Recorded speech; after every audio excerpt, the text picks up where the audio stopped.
2차 대전 때에 동남아시아에서 영국군들이 일본군의 포로가 되었습니다. 포로들은 계곡에 다리를 만든 일에 동원이 되었는데, 포로 중 가장 격이 높은 장교는 부하들에게 정성을 다해 실력을 최대한 발휘해서 멋지고 튼튼한 아름다운 다리를 건설하자고 독려했습니다. 포로 생활구인들이 성취의 기쁨을 얻게 해서 좌절을 극복하기로 하는 그런 취지였습니다. 그러나 다리가 완공된 후에 이 직원은 크게 놀랐는데, 이유는 동맹국인 미군이 이 다리를 폭파하기 위해서 엄청 고생하고 있다는 것을 알았기 때문입니다.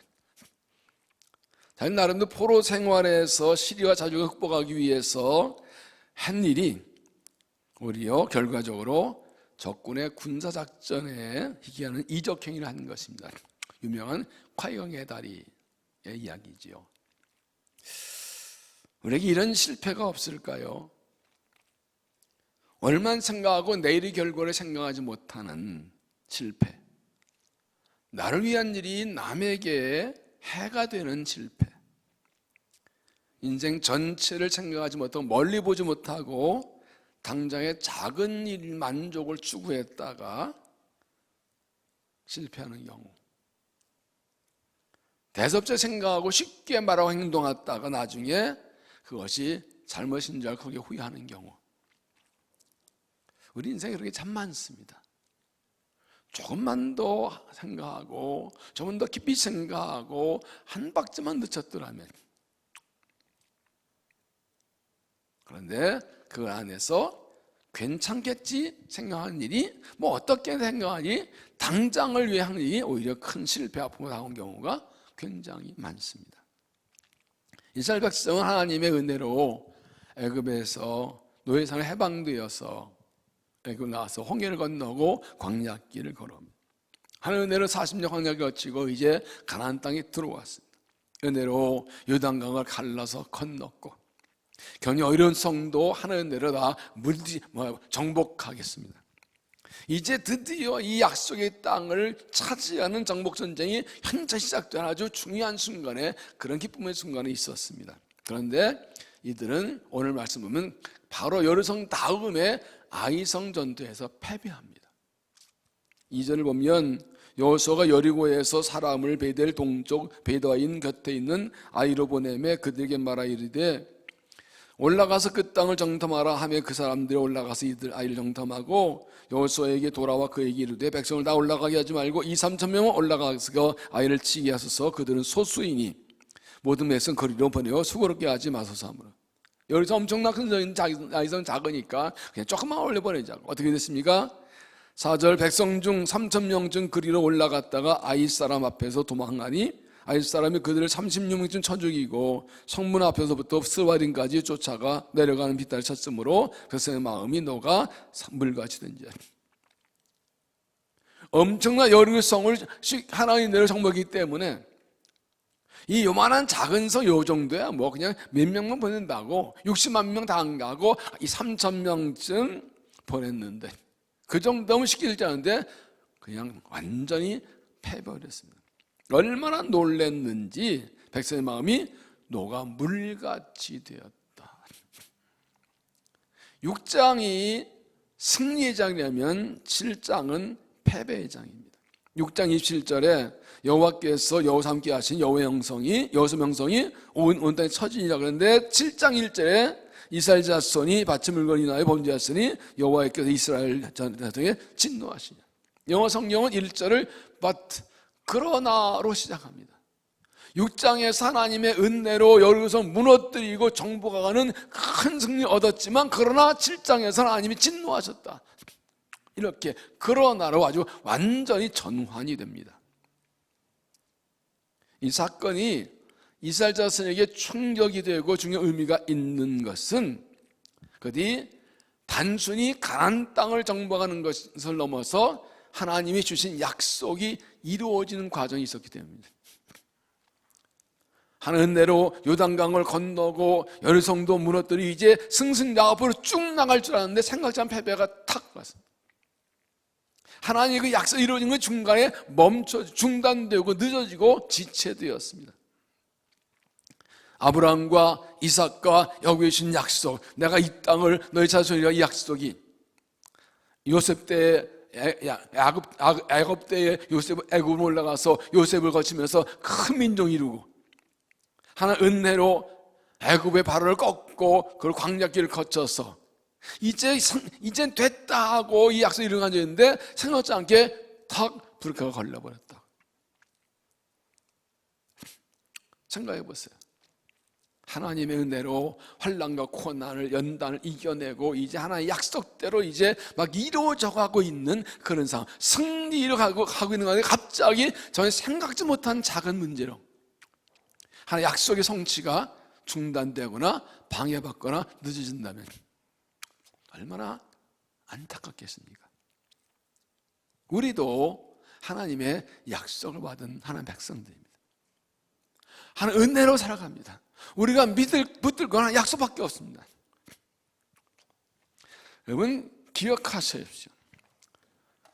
출애굽기 19장에서 하나님께서는 모세에게 말씀을 주시고 너희는 언약 백성이다 그러십니다. 하나님께서 언약을 맺으십니다.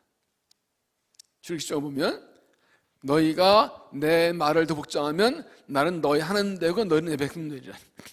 언약입니다. 언약, 계약, 약속 다 줬습니다. 우리가 붙드는 건 하나님의 약속입니다. 예수님께서 성찬을 행하시면서 이 바다와 이 피는 내가 넣어준 새 언약의 피라 하셨죠. 누구든지 예수님이면 구원받는 하나님의 약속이 들어있는 피라는 것이죠.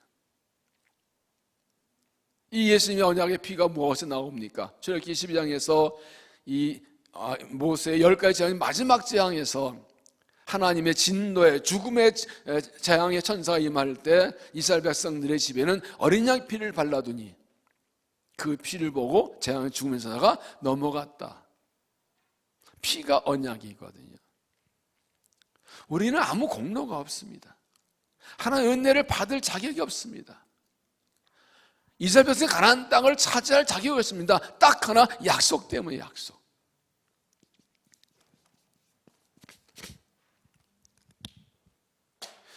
아브라함도 부족한 게 많고 이삭도 실수가 많고 야곱도 죄가 많은데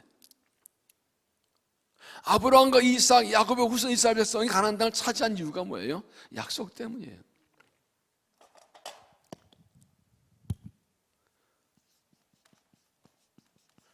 여러분, 약속의 내용보다 약속을 한 사람이 중요합니다. 누가 약속했는지 중요합니다. 자주 얘기하지만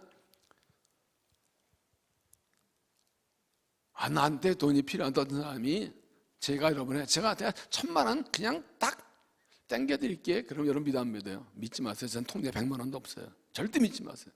그러나 이재용 부회장이라면 믿을 만해요. 더 중요한 것은 아무리 상대가 능력이 있어 나와 관계없으면 그 소용없어요. 약속이 아니에요. 근데 하나님께 이스라엘을 선택하셨다고요. 너는 나의 백성이다. 그리고 하나님은 신실하신 하나님이에요. 전능하신 하나님이에요. 약속을 주신 분이 내 하나님, 내 아버지시고 그 하나님이 전능하시고 신실하셔서 뭐든 다 할 수 있고 약속 지키는 분이에요. 그러면 이거 붙들고 사면 되는 거예요.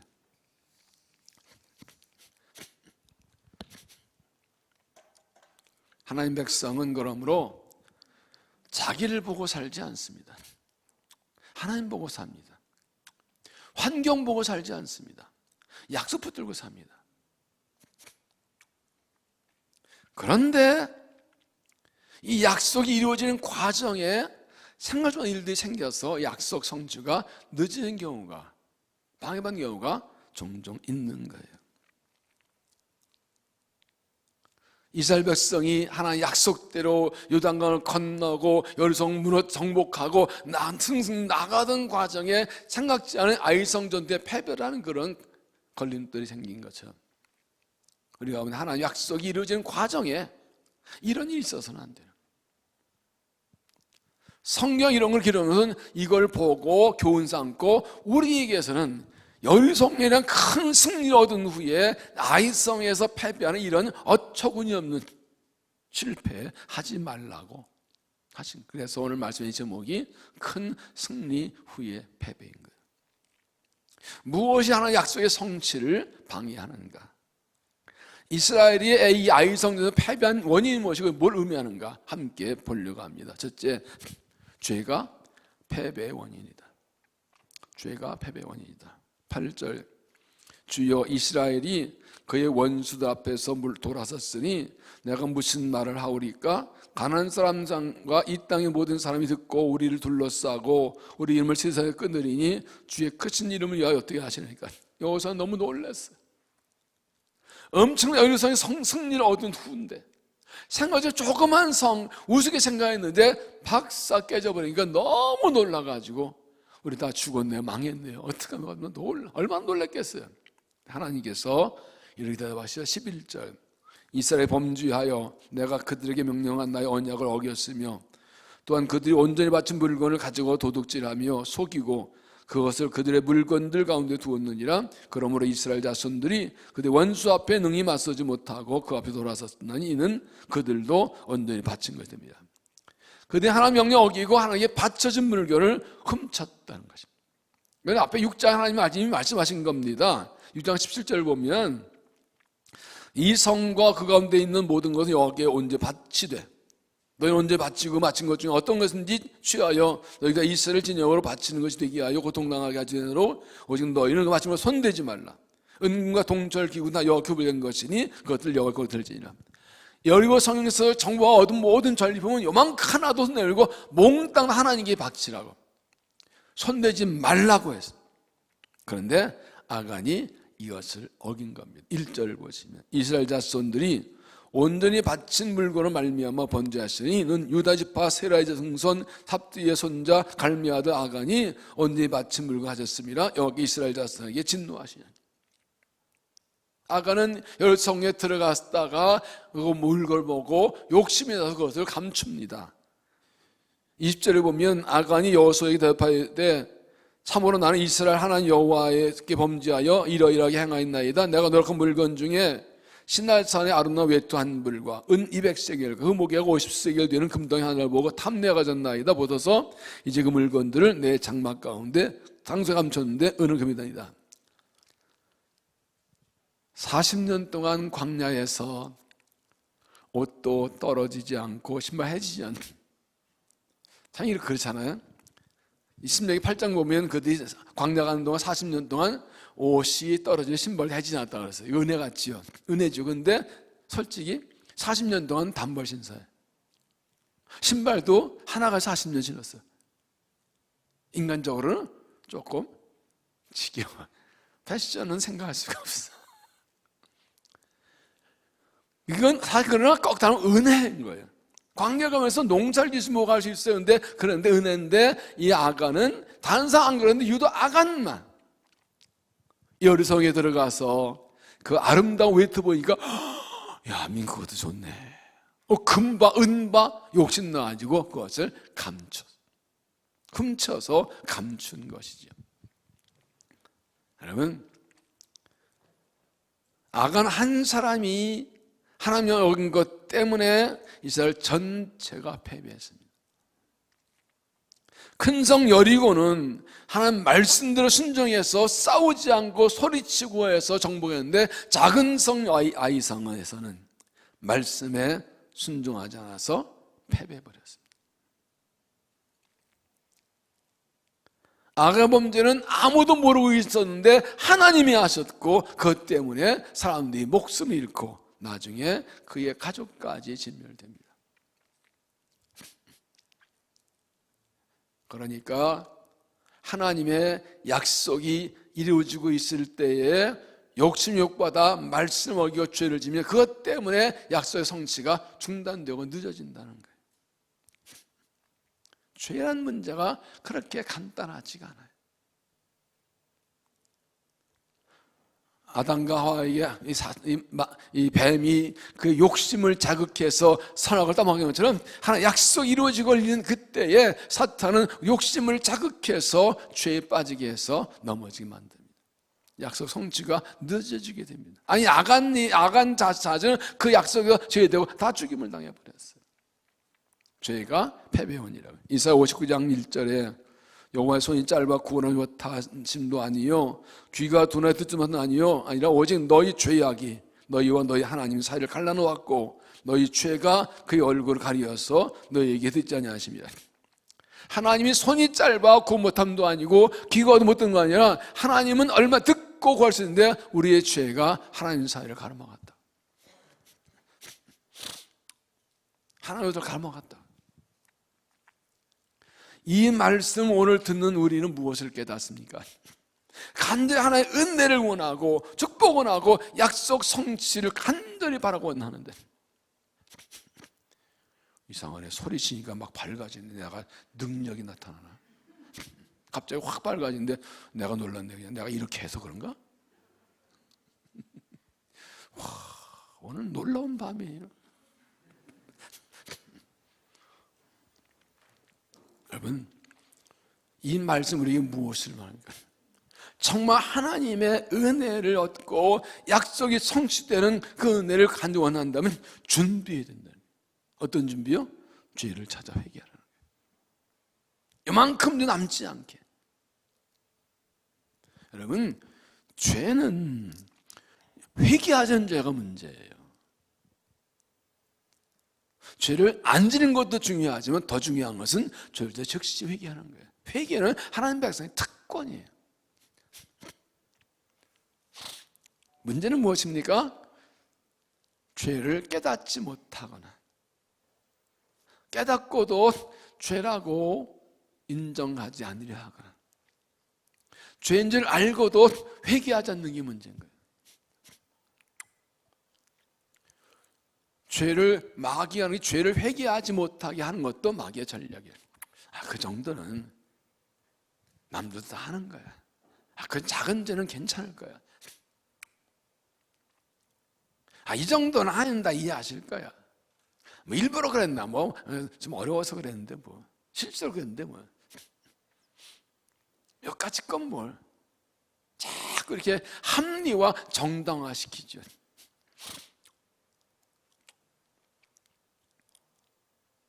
아무리 작은 죄도 회개하지 않아도 될 죄는 없고 아무리 큰 죄도 용서하지 못할 죄는 없습니다.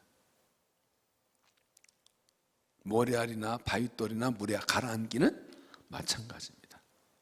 큰 죄든 작은 죄는 하나님의 심판받기는 똑같습니다. 야고보서 2장에 보면 100가지, 10가지 계명을 다 지키고 하나만 어겨도 그건 죄인이라는 거예요. 50년 동안 아무 죄도 안 짓고 있다가 51년째 하나 죄져도 그건 죄인 거예요.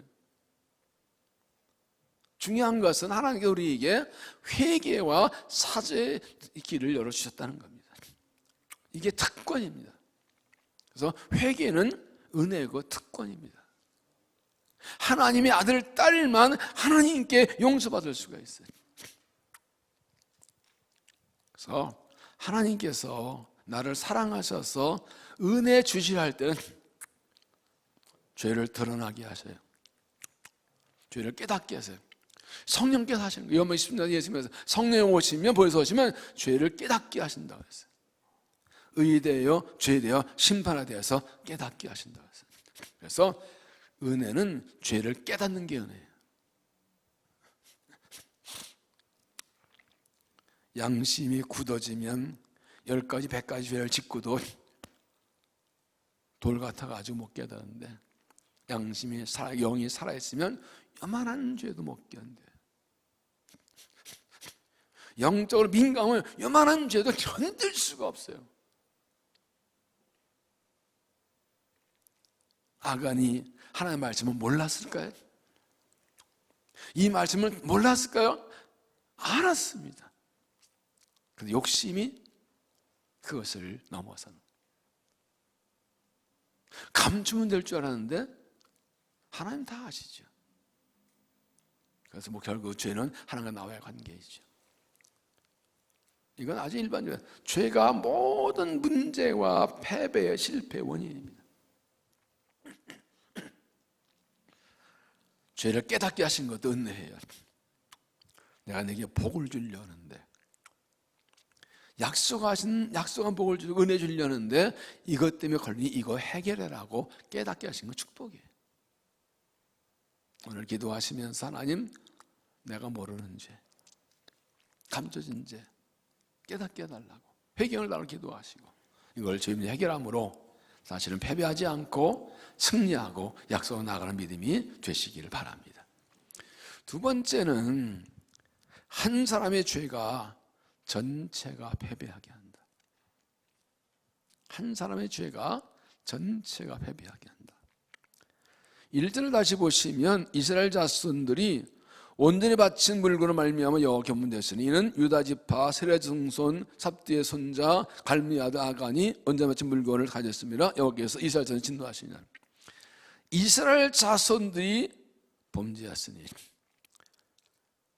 참 하나님께 얼마나 속상하셨는지 아간의 족보를 드러내십니다. 유다의 지파의 세라 종손 삽디의 손자 갈미 아들 아간.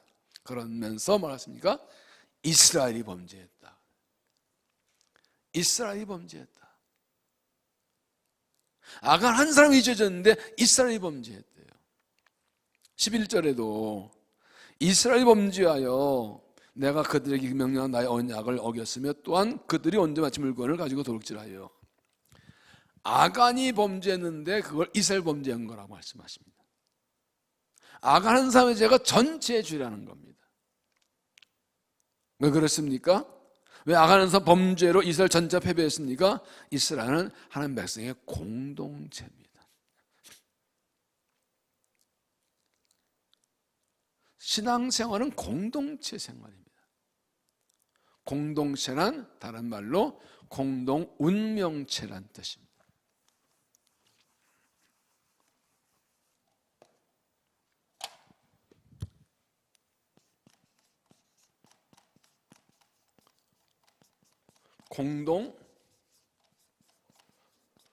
이 마커가 운명이 다 했네.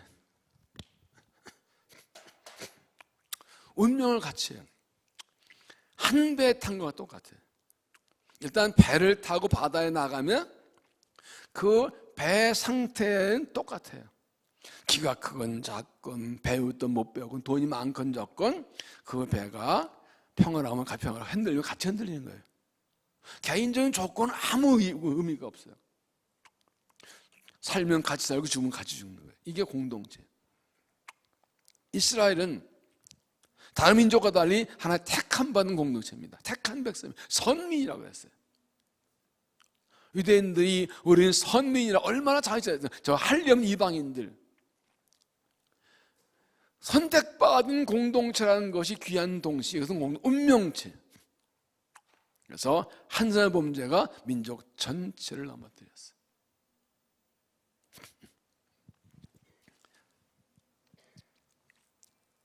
그래서 25절에 보면 여호수아가 말합니다. 네가 어찌하여 우리를 괴롭게 했느냐. 아간 한 사람의 죄가 공대 전체로 괴롭게 했다고. 이스라엘 전체가 패배하게 하고 30년 죽게 하고 나중에 아간 그의 가족이 다 죽임을 당합니다. 그런데 12장 12절 보면 몸은 하나인데 많은 지체가 있고 몸의 지체가 많으나 한 몸과 같이 그리스도 그러하니라. 너희는 그리스도의 몸이요 지체각봉이라. 교회는 그리스도의 몸이고 우리는 그 몸의 지체들입니다. 눈, 코, 입, 귀, 손, 발, 위장, 비장, 대장 다 우리는 지체들입니다. 한 몸입니다. 우리는. 이 한 몸이라는 게 뭘 의미합니까? 그런데 26절을 보면 한 지체가 고통을 받으면 모든 지체가 함께 고통받고 한 지체가 영광을 받으면 모든 지체가 함께 영광 즐거워하느니라. 너희는 그리스도의 몸이요 지체각봉이라. 공동 책임이라는 뜻입니다. 이렇게 성경 훈련할 때 다 배우셨지만 이렇게 제가 설명하죠. 나무를 만지다가 또는 생선을 만지다가 왼쪽 넷째 손가락 손톱 밑에 가시가 박혔어. 아야, 그러면 네가 알아서 해. 난 잔다. 이 왼쪽 손가락 아픈 건가요? 아니요. 온몸 전체가 욱신거려요. 이거 낫기 빼기까지는 몸 전체가 아픈 거예요. 이게 공동체예요. 한 몸에. 한사 고통당하면 다 고통당하는 거예요. 한 지체가 영광인데 한 공간은. 제가 우습게 그렇게 표현합니다. 축구를 해서 또는 쇼트트랙을 해가지고 금메달 땄으면 어디다 걸어줘야 돼요? 발을 쓰면 발에다 금메달 걸어야 돼. 목에다 걸린다고. 왜 목에다 걸어요? 발에다 걸어야 되는 거 아니에요? 탁구에서 이겼으면 손에다 걸어야 되는 거 아니에요? 왜 목에다 걸어요? 머리가 몸을 대표한다고. 온몸에 같이 영광받는 거라고. 나한 사람의 행동, 나한 사람의 말, 예? 이 공동체 전체 영향을 미친다는 겁니다. 좋게 말하면 다른 사람 아플 때 내가 같이 아픈 게 한 몸이란 증거예요. 한 사람이 좋은 일 나가면 이 배 아프지 않고 같이 즐거워할 수 있는 게 한 몸이란 증거죠. 근데 동시에 나 하나 아프면 전체가 아프다. 내가 죄를 지면 전체 영향을 미친다. 악한 사람 범죄가 이 이스라엘 전체를 패배하게 했다고. 이건 일반적인 원리 아니에요. 한 사람의 때문에 공동체가 흔들리는 것은 당연한 겁니다. 이 말은 무엇입니까? 우리 각자는 책임적인 존재라는 뜻입니다. 책임적인 존재. 로마서 5장 12절에 보면 그럼 한 사람으로 말미암아 죄가 세상에 들어오고 죄로 말미암아 사망이 들어왔나니 이와 같이 모든 사람이 죄를 지었으므로 사망이 모든 사람이 이르느니라. 17절은 한 사람의 범죄로 말미암아 사망이 모든 그 한 사람을 통하여 왕노릇하였은지 더욱 은혜와 의의 선물을 넘치게 받는 자들은 한 분 예수 그리스도를 통하여 생명 안에서 왕노릇하리라. 첫째 아담 한 사람 때문에 죄가 세상에 들어와서 모든 사람이 죽음에 이르게 되는데, 둘째 아담 예수님의 한 분 때문에 그분을 통해서 모든 사람이 생명 얻게 되었다. 아담 한 사람 불순종으로 인간에게 죄와 사망이 들어왔는데 예수님 한 분의 순종으로 구원과 영생에 이르게 되었다. 오늘 똑같은 거예요. 아담처럼 하나님께 불순종하고 죄를 져서 전체를 망하게 하는 사람이 있는가 하면 예수님처럼 순종하고 희생해서 전체를 살리는 사람이 있다.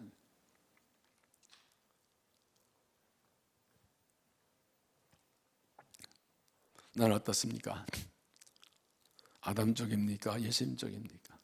어떤 사람 되어야 되겠습니까? 우리는 모두 책임적인 존재들입니다. 전쟁할 때 한 군인의 실수가 전체 패배 원인이 됩니다. 경기 한 선수의 실수가 결정적으로 경기에서 패배하게 합니다. 한순간의 실수. 나무에 썩은 가지 하나가 나무 전체를 병들게 하면, 그래서 썩은 가지를 잘라버리는 경우가 나오죠. 병든 나무 하나가 과수원 전체를 병들게 하고, 과일밭 나무에 썩은 과일 하나가 바구니 전체를 썩게 하고, 이스라엘 백성 60만 명 전부가 죄를 지은 것이 아니라 아간 한 사람의 죄가 이스라엘 전체가 패배하게 되고 하나의 약속의 성취가 늦어지게 되었습니다. 그래서 가장 조심해야 될 것이 나 한 사람쯤이야. 나 한 사람이 그거는 아주 결정적인 문제입니다. 나 한 사람쯤이야 이렇게 되지 않겠습니까? 오케스트라에 보면 좀 긍정적으로 나 한 사람 얼마나 중요한지, 오케스트라에 뭐 여러 악기가 있잖아요. 피콜로라는 악기가 있어요. 요만해요. 소리도 근데 전체가 잘 들리지도 않아요. 이 피콜로 주자 하나가 이 대형 오케스트라 막 연주 나가는데 막 리허설 할 때, 그럴 때 피곤했는지 뭐 한숨 여기서 서로 쉬었대. 지자가 스톱! 피콜로! 그거 하는 거 전체 막 성가대 하시는 분 아시죠? 지휘자는요 귀가 되게 봤습니다. 맞죠? 저도 지휘를 여러 번 했었는데, 제가 군대 하면서 지휘했었는데, 5명 소프라노 노래 찬양 연습 부르는데 한 명이 중간에 중간에 숨 쉬는 거 딱 들려와요. 숨을 똑같이 중간에 그래야지 중간에 숨 쉬면 안 되거든요. 그러니까 전 성가대도 들리면 다 뒤에서 각각 듣잖아요. 지휘자는 되게 예민합니다. 그죠?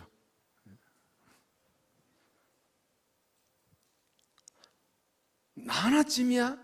피콜로 작은 악기 하나가 셨는데 지휘자가 스톱! 피콜로 어디 갔어? 딱!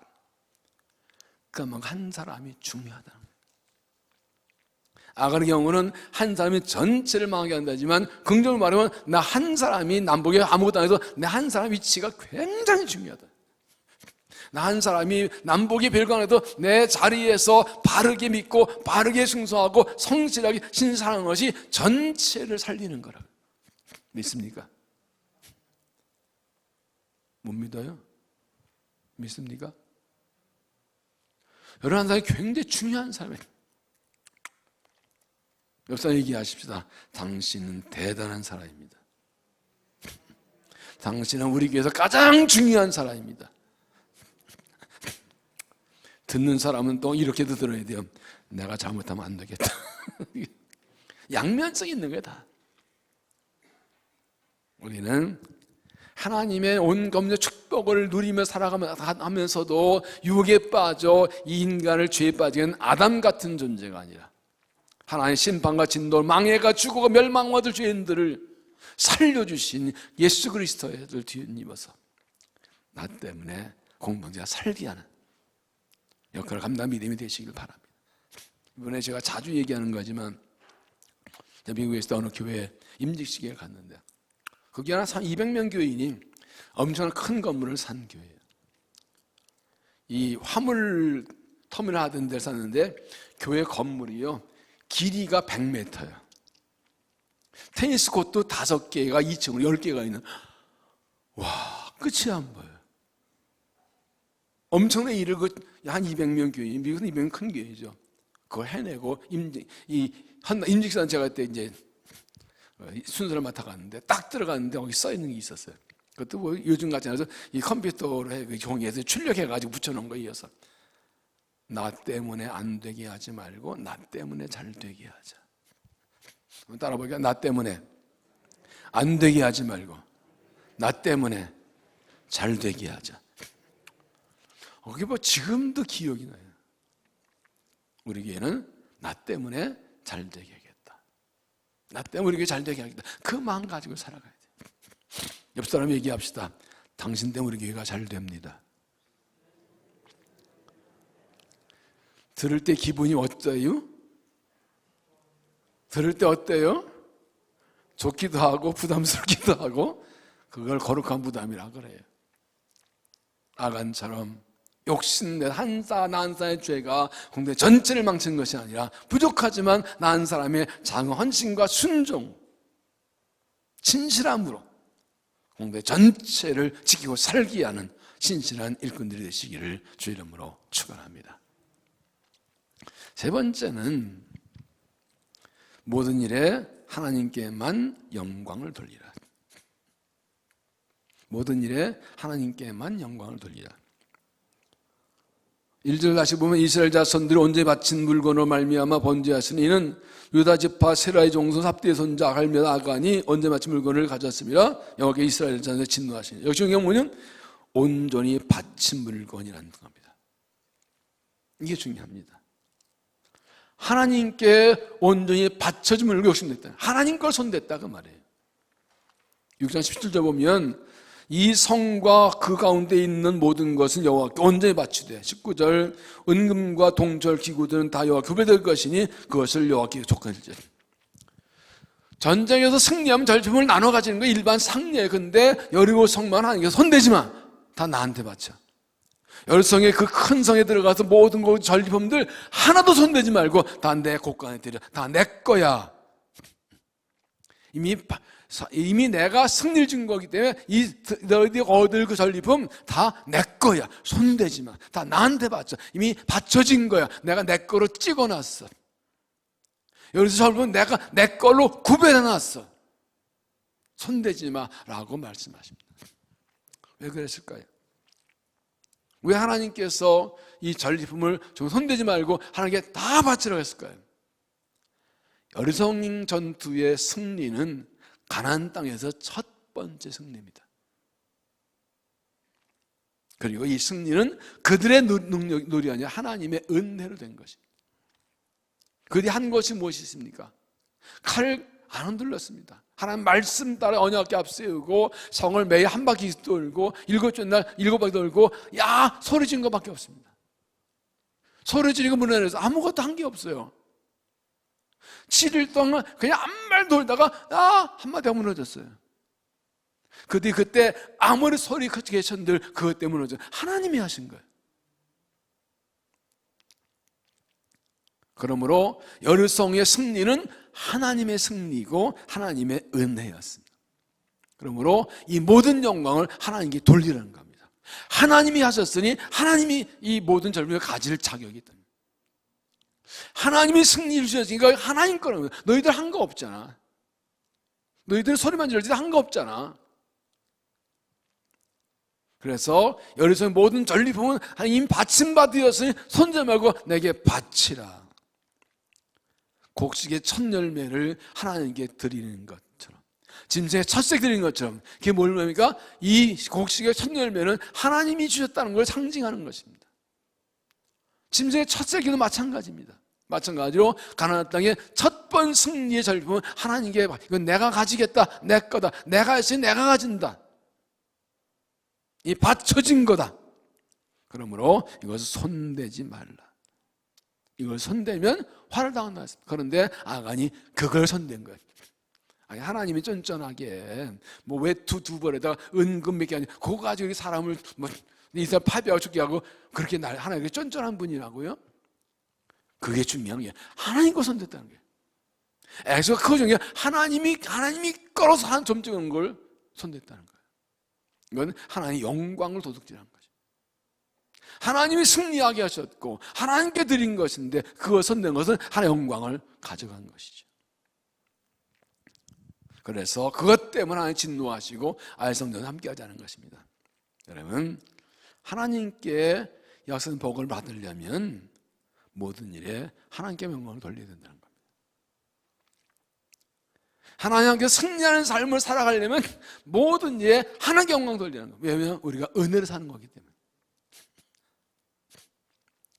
우리가 이미 많이 부른 찬송이 지난번 브라이언 킴 지난 전년 토요일 날 그 찬양 때 이 자녀 부흥회 때 그 찬송을 자꾸 이게 입에 맴돌아요. 내 삶에 당연한 것 하나도 없었던 것을 모든 것이 은혜 그 자꾸 입에 맴돌아요. 맞아요. 모든 것이 은혜예요. 내 삶에 당연한 거 아무것도 없어요. 하나 은혜예요. 그러므로 모든 영광은 하나님께 드려야 돼.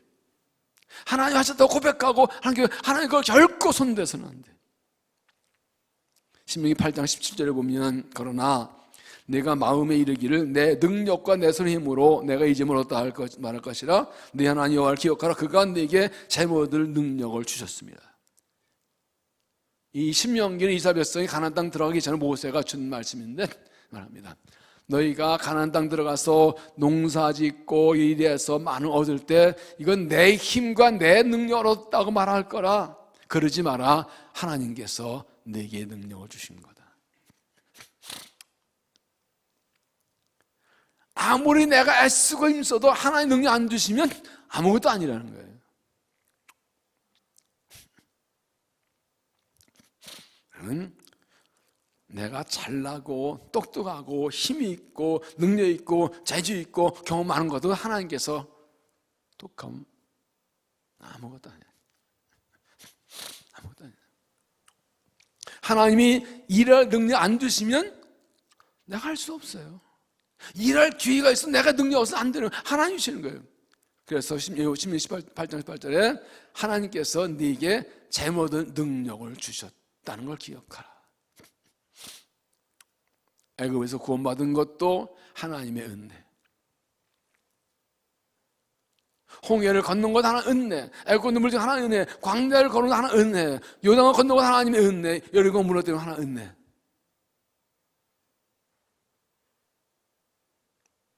그래서 이스라엘 백성들에게 하나님이 하셨다는 것을 확실하게 심어주려고 첫 번째 승리한 여리고에서 승리의 살림은 손대지 마, 다 내 거야, 내게 바쳐, 이미 내게 바쳐진 거야, 손대지 마, 딱 잘라버렸는데 아간이 듣고도 그것을 손대서 하나 영광을 가르쳐버린 거예요.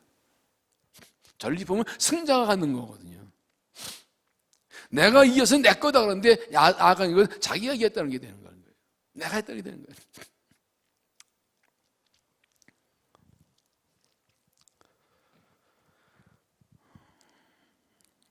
하나님 우리에게 원하시는 것은 많은 것이 아니라 하나님께 영광 돌리기 원하시는 거예요. 우리 고린도서 15장 10절 바울의 고백이 있지요. 그러나 내가 나된 것은 하나님의 은혜로 된 것이니 내 주신 그의 은혜로 헛되지 아니하여 내가 모든 사람 더 많이 수고하시나 내가 한 것이 아니요 나오게 하나님의 은혜로다. 난 망설이지 못한 그런 덜 떨어진 사람이고 죄인 중에 괴수인데 하나님 은혜를 든 것인데 그 은혜에 감사해서 남보다 수고 더 많은데 더 많이 수고한 그것도 하나님 은혜라고. 남보다 더 많이 수고했는데 그것도 은혜지 내가 한 거 아니라고. 일을 좀 많이 하고 열심히 하고 남보다 잘할수록 이런 욕에 빠지기가 쉬워요. 어느 유명한 목사님이 오늘 자기 친구가 편지를 보냈다 그래요. 여보게 나 어젯밤에 이단될 뻔했네. 내가 일을 많이 했는데 어느 순간 내가 했던 생각이 들어서 깜짝 놀라 회개했네. 큰일 날 뻔했네. 단 한 번이라도 내가 했던 생각이 들면 그 생각을 들면 바로 떨쳐버려. 아니야, 주가 하셨어. 하나님이 하셨어. 이게 입에 달려 있어야 돼요. 그게 진심이어야 돼요.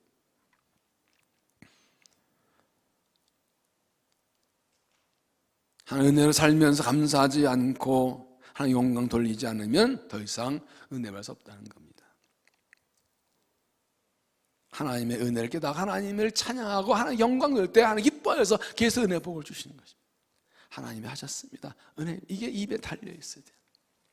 모든 일에 하나님께 영광을 돌리고 하나님 영광을 가로채기라는 유혹에 빠지지 말고 하나님 영광 돌려서 하나님 기쁘시게 하고 역사의 복을 맺는 믿음이 되시기를 바랍니다. 네 번째는 하나님의 것을 하나님께 드리라. 하나님의 것을 하나님께 드리라. 11절 이스라엘이 범죄하여 내가 그들에게 명령한 나의 언약 어겼으며 또한 그들이 온전히 바친 물건을 가져가고 도둑질하고 속임이고 그것을 그들의 물건들 가운데 두었느니라. 하나님께서 예루살렘의 전리품을 할 것이라고 손님 말했는데 그걸 가져다가 자기 걸 감았다는 것입니다. 이게 잘 보면요, 아간이 훔친 것은 여성 사람들의 것이 아니라 하나님 걸 훔쳤다는 겁니다. 하나님께 바쳐진 것을 가진 것이 이스라엘 백성 것도 아니고 하나님께 것을 가져갔다는 겁니다. 하나님께 드려진 것을 하나님 것을 드리지 않고 가져가기 때문에 하나님께서 진노하셨다는 것입니다. 하나님께 영광 돌린다는 것은 무엇이라고요? 하나님 것을 하나님께 드리는 것입니다. 하나님 것을 결코 내가 손대지 않는 것입니다. 하나님께 주신 것 중에 하나님 것을 하나님께 드림으로써 하나님 나의 하나님이시라는 것을 고백하고 하나님 은혜로 산다고 고백하는 것입니다. 우리의 삶에 하나님께 드려야 할 것이 있습니다.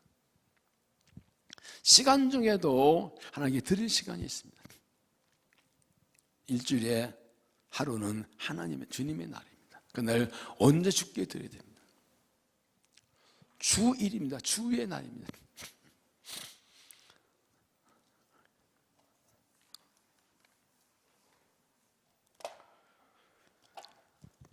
구약에서는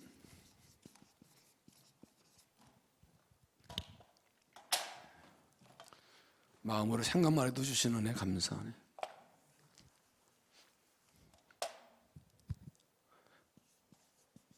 안식일이라고 신약에서는 주일이라고 그러죠.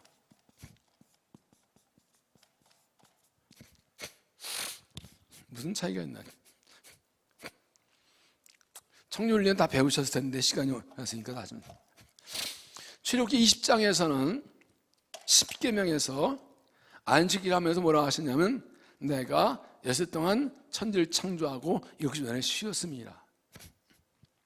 그래서 구약의 안식일은 금요일 해질 때부터 토요일 때까지 갑니다. 그래서 구약 출애굽기 20장의 안식일은 하나님께서 창조신을 고백하는 창조신앙의 고백이 안식일을 지키는 겁니다. 신명기 5장 가면 의미가 달라집니다. 신명기 5장에서 똑같이 모세가 이 시기를 반복하면서 거기에 의미합니다. 안식일은 내가 너희를 애굽에서 구원했습니다. 그래서 출애굽 이후에 가나안 들어가서는 안식 지키는 것이 하나님께서 우리를 구원하셨다는 것을 구원의 하나님을 고백하는 게 안식일입니다. 그래서 초대교회는 초기에는 안식일과 주일을 같이 지켰어요. 안식 후 첫날. 그래서 왜 이 날이 무슨 날이요? 안식 후 첫날 어떤 날이요? 예수님 부활하신 날이에요. 그래서 이제 주일이 된 거예요. 날짜는 주일로 정신은 같은 안식 정신인 거죠. 주님의 날입니다. 나를 위해 죽으시고 예수 그리스도 부활하신 그날 구원의 날입니다. 그 주일을 지키는 것은 그래서 하나님이 창조 주신 것과 예수 그리스도 구주이신 것을 고백하는 창조 신앙과 구속 신앙의 고백이 주일을 지키는 거예요. 주의 날이에요. 하루 시간 중에도 하나님께 나가서 말씀 읽고 기도하는 주의에게 드리는 시간이 있어야 돼요. 그건 주의 시간이에요. 물질을 말할 것 없이 하나님 것을 하나님께 드릴 수 있어야 합니다. 모든 하나님께 주신 것이지만 그 중에 11조는 주님의 것입니다. 11조라는 말 그냥 뭐죠? 요즘에 성경에 한자 안 나오지 옛날 성경 한자 나와서 정확한데 11조라고 어떻게 쓰나요? 조자를 어떻게 쓰는지 아세요? 조세조자를 씁니다. 세금할 때 조세, 이게 세금이라는 뜻입니다. 세금. 세금은요 어떻게 하는 거예요? 세금 안 내면요 네? 벌금 물어요. 하나님 거예요. 내 거 아니에요. 다 하나님 건데 모든 걸 하나님 주신 것이라는 걸 고백하는 신앙으로 11조를 드리는 것이죠. 물론 다른 것들도 주님 기뻐하시는 데 써야 하지만 시간이든 물질이든 재능이든 모든 것을 건강이든 우리 청지훈련 받은 대로 우리는 청직인 줄 알고 주를 위해 써야 돼요. 하나님 것을 돌려드려야 됩니다. 이처럼 하나님 백성이면 하나님 것을 하나님께 돌려드리지 않고 내가 가지면 이 이스라엘 백성처럼 그것 때문에 별것 아닌 싸움에 패배하게 되는 거예요. 하나님 함께 하지 않으시니까. 그러나 하나님 것을 드리면서 하나님을 내놓으면 인정할 때 하나님 함께 승리하게 하시는 것입니다. 하나님 것을 하나님께 돌려드려서 하나님을 인정하고 영광 돌리고 하나님 약속을 받는 믿음이 되시기를 바랍니다. 미국 캔자스시티에서 사라 달링이라는 한 여성이 길을 가다가 노숙자를 보고서 동전 지갑을 딱 털어서 다 쏟아버렸습니다. 집에 와서 아차했습니다. 그 동전 지갑에 약혼 반지를 넣어놨는데 같이 넣어준 거예요. 놀래 와봤더니 노숙자가 없어요. 큰일 났어요. 이 노숙자 빌리라는 사람은 이게 받은 것을 보니까 반지가 있네? 그래가지고 보석가게 가서 감정했더니 $4,000짜리 400만 원 넘어요. 엄청나 비싼 거. 이 가짜 요 4,000불 있으면 노숙 생활 싹 정리하고 살아갈 수 있는데 순간 욕심이 생겼는데 그 여자가 나한테 착한 마음으로 돈 써본데 이건 돌려주자고 그냥 도로 가지고 왔어요. 그 다음날 이지 사라 여자가 자기 남자친구와 함께 찾아와서 돌려내 얼마나 좋아하는지. 그렇잖아요. 약혼 반지인데 돈도 비싸지만. 그래 고마워서 앉아서 같이 차 마시면서 이렇게 얘기하다가 이 빌리라는 노숙자의 사정을 알게 돼가지고 감동받아가지고 이걸 알렸네. 요즘 SNS 잘 나가잖아요. 졸지에요. 얼마 20만 불, 2억 원이 넘는 모금이 돼가지고 이 사람이 살아나게 됐어요. 이 소식이 전해진 중에 어떻게 해서 15년 동안 못 만나던 형제들을 찾게 됐어요. 만약 이 빌리라는 노숙자가 그 4,000불짜리 욕심내가지고 딱 떼까 먹었더라 어떻게 됐을까요?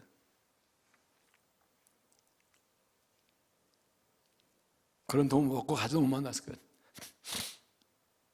여러분, 이 오늘 본문의 아간이라는 사람과 이 노숙자와의 차이가 뭘까요?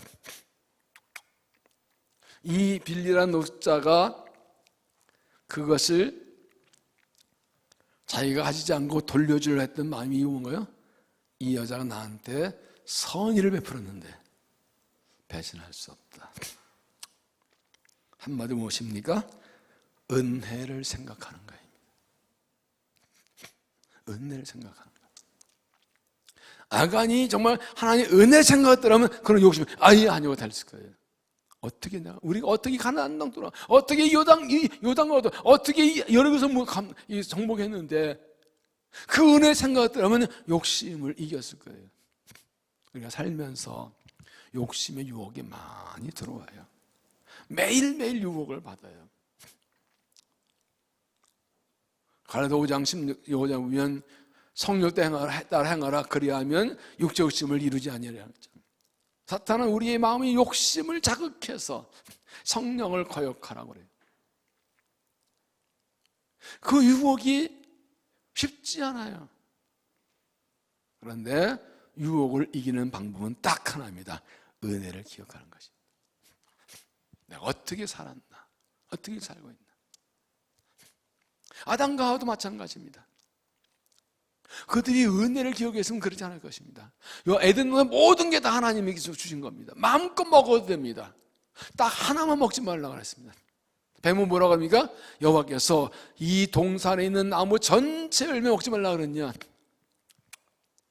하나 먹지 말라고 그랬는데 불만을 가지고 만든 겁니다. 은혜를 잊어버리게 만든 겁니다. 욕심 유혹은 은혜를 잊어버리는 유혹입니다. 여러분 어떻게 살아오셨습니까? 이 코로나 시대에 어떻게 살아오셨습니까? 지금까지 인생 어떻게 살아오셨습니까? 은혜를 생각한다면 그깟 것에 그 욕심에 넘어갔겠나요?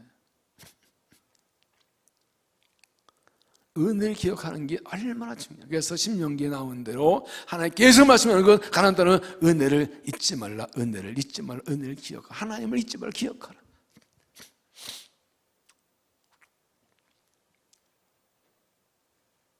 그래서 은혜는 감사로 사는 것이 얼마나 중요한가를 우리에게 알려줍니다. 하나님께서는 여호수아에게 이렇게 말씀하는 12절 그 온전히 바친 물건을 너희 중에서 멸하지 아니하면 내가 다시 너희와 함께 있지 아니하리라. 그거 찾아내서 정리 안 하면 해결하면 함께 있지 않을 거예요. 13절은 이스라엘 너희 가운데 이스라엘 너희 가운데 온전히 바친 물건이 있나니 너희가 온전히 바친 물건을 너희 가운데 제하기까지는 내 원수더라고 은혜 말씀하세요. 이거 해결 안 하면 승리 못 또 패야 할 거다. 여호수아는 하나님 말씀대로 사람을 모아놓고 아간을 찾아냈고 그 물건 찾아내고 아간 가족들을 말씀대로 돌로 칩니다. 그리고 그 후에 다시 가서 이제 승리합니다. 그때는 이제 하나님께서 8장 보면 이 야인상의 전품을 가지라고 하라고 하면 인제 됐다고 하라고 하십니다. 죄가 패배의 원인입니다. 죄를 찾아 회개해야 승리합니다. 한 사람의 죄가 전체를 망하게 합니다. 한 사람이 책임진 점을 기억해야 됩니다. 모든 일에 하나님께 영광을 주십시오. 하나의 은혜를 사는 겁니다. 의도적으로 신앙은요 의도성이 굉장히 중요해요. 의도성이. 이건 이 영적 의지로 하는 거예요. 힘들고 어려워요. 얼마나 불평이 생길 수 있어요. 그러나 은혜 때문에 은혜 받을 때 의도적으로 감사하는. 의도적으로 쉽게 말하면 오버하자. 신앙은 오버하는 겁니다. 아멘 할 건데 아멘 해버리는 거예요. 한 번 가면서 두 번 자꾸 의도적으로 더 많이 해버리는, 그래서 의욕을 이겨내는 겁니다. 이게 의도성이에요. 건강한 신앙성서는 의도성을 가지고 있어요. 의도적으로 더 많이 찬송하고 더 많이 기도하고 더 열심히 말씀 읽고 더 열심히 헌신하고, 그래야 유혹과 죄의 유혹을 이길 수가 있어요. 힘들다고 피곤하다고 어렵다고 그 핑계대가 자꾸 약해지면 그 유혹에는 자꾸 문을 열어놓은 것 같게 하는데, 은혜를 기억하고 의도적으로 감사하고 의도로 하나님께 영광 돌리고 의도로 주를 붙들고, 그럴 때 유혹이 들어온 문을 막아내는 거예요. 의도성이 있는 신앙이 건강한 신앙이에요. 그게 성령 충만한 거예요. 그게 성령을 따라 사는 거예요. 이 7장의 말씀은 빼버렸으면 좋을 말씀이죠. 6장에서 의로 정복하고 그냥 나갔으면 얼마나 좋았을까. 그래서 7장, 8장은 필요 없는. 그러나 하나님께서 이스라엘 때는 우리에게 말씀하시면 너희는 거기를 가지 말라. 인간 누구나 이럴 수 있거든요.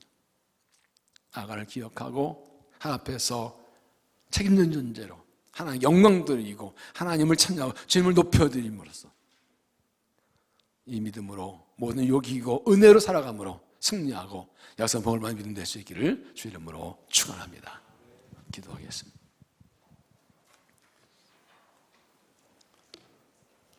하나님, 우리를 택하고 부르셔서 하나님의 자녀를 삼으시고 우리에게 귀한 언약을 주셔서 예배하신 은혜와 복을 주시는 그 사랑을 감사합니다.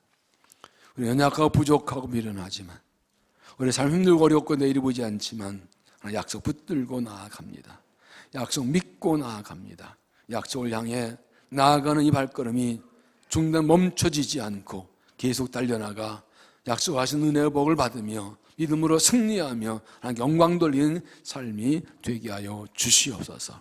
우리를 통해 하시는 주의 일을 이루어드리고 쓰임받고 칭찬받는 믿음 될 수 있게 하여 주옵소서.